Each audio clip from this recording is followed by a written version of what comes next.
Okay, my guys, Abana Suta Babson. Producer. A Babson ne. Yanzu muka fara waka ai sai mu basira maganganu zamu jira daki ba fazara in ka kallo wata mutumi na ai sai kaga zara taro nake tarawa don mu fasa taro kudu da arewa gabas yamma sun kira ni baro ni nake aje ayaba kuma a can karo suna wutin in da sinari domin na faro I kill the beat whatever I want to do I do I'm a singer no blind in hanya da duhu brother you better get light inda ana ji mu gidan TV har a satellite no blind ka fara yanzu muka fara yanzu muka fara mu waka yanzu muka fara yanzu muka fara yanzu muka fara yanzu muka fara mu waka yanzu muka fara yanzu muka fara yanzu muka fara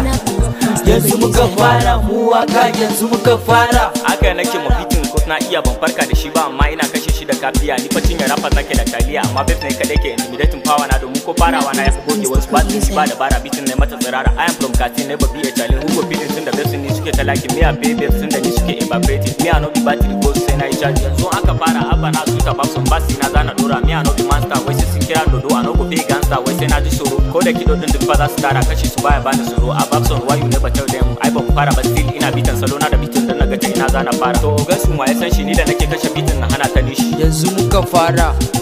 yanzu muka fara yanzu muka fara mu waka yanzu muka fara yanzu muka fara yanzu muka fara yanzu muka fara mu waka yanzu muka fara yanzu muka fara yanzu muka fara yanzu muka fara mu waka yanzu muka fara